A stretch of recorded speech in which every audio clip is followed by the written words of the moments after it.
श्री स्वामी समर्थ मित्रांनो, पवित्र अधिक मास म्हणजे धोंड्याचा महिना सुरू झाला आहे। या महिन्यात आपण जावायला घरी बोलावून धोंडे देतो, जावायचा मानपान करतो, हे आपल्या सर्वांनाच माहित आहे। पण मित्रांनो, अधिक महिन्यात प्रत्येक विवाहित स्त्रीने स्वतःसाठी आणि आपल्या माहेरासाठी दोन अतिशय महत्त्वाची कामे करणे शास्त्रानुसार खूप शुभ मानले जाते। ती कामे म्हणजेच पायातील जोडवी बदलणे आणि आपल्या जन्मदात्या आईची ओटी भरणे। या दोन्ही परंपरांमागे नेमके काय कारण आहे, जोडवी कशी बदलावी आणि आईची ओटी भरताना कोणते साहित्य वापरावे, हे आज आपण या व्हिडिओमध्ये अगदी सोप्या भाषेत समजून घेणार आहोत। व्हिडिओ शेवटपर्यंत नक्की पहा, कारण ही माहिती प्रत्येक सुवासिनीसाठी खूप महत्त्वाची आहे। चला तर मग आधी जाणून घ्या जोडवी बदलण्याबद्दल। मित्रांनो, जोडवी हे सुवासिनी स्त्रीच्या सौभाग्याचे आणि आदराचे मुख्य लेणे मानले जाते। अधिक महिना हा सौभाग्य वृद्धी म्हणजे सौभाग्य वाढवणारा महिना मानला जातो। अशी धार्मिक मान्यता आहे की अधिक महिन्यात विवाहित महिलांनी पायातील जुनी जोडवी काढून नवीन चांदीची जोडवी पायात घालावी।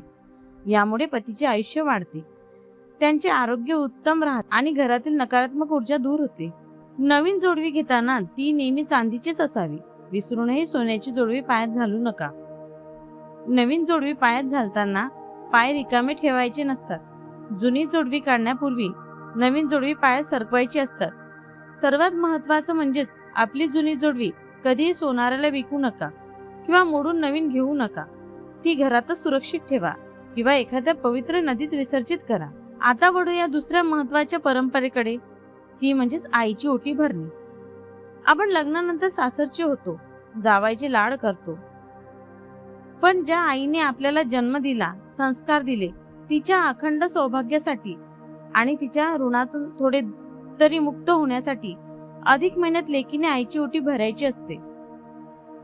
अधिक महिन्यात विवाहित मुलीने आवर्जून आपल्या माहेरी जावे, आईला पाठ ठेवून त्यावर बसवावे, तिला हळदी कुंकू लावावे। एका ताटात हिरवा किंवा लाल खण, नारळ, 5 प्रकारची फळे, सौभाग्य लेणी म्हणजेच बांगड्या, कुंकू, काजळ किंवा चांदीची जोडवी ठेवावी। जर शक्य असेल तर आईच्या ओटीत 33च्या संख्येत एखादी वस्तू ठेवावी, जसे की 33 बदाम, 33 सुपाऱ्या किंवा 33 नाणी। या दानामुळे आईचे सौभाग्य अखंड राहते आणि माहेरच्या घराला कधीही कोणाची वाईट नजर लागत नाही। शेवटी आईच्या पाया पडून तिचे मनापासून आशीर्वाद घ्यावे। तर माझ्या मैत्रिणींनो, या अधिक महिन्यात तुम्ही पायात नवीन जोडवी कधी घालणार आहात आणि आईची ओटी भरायला माहेरी कधी जाणार आहात, कमेंट करून नक्की सांगा। तुमच्या माहेरच्या आणि सासरच्या सर्व सुवासिनी महिलांना, तुमच्या मैत्रिणींना हा व्हिडिओ आता शेअर करा, जेणेकरून त्यांनाही सुंदर माहिती मिळेल। व्हिडिओ आवडला असल्यास लाईक करा आणि कमेंटमध्ये श्री स्वामी समर्थ लिहायला विसरू नका। चॅनलवर नवीन असाल तर सबस्क्राईब नक्की करा। श्री स्वामी समर्थ।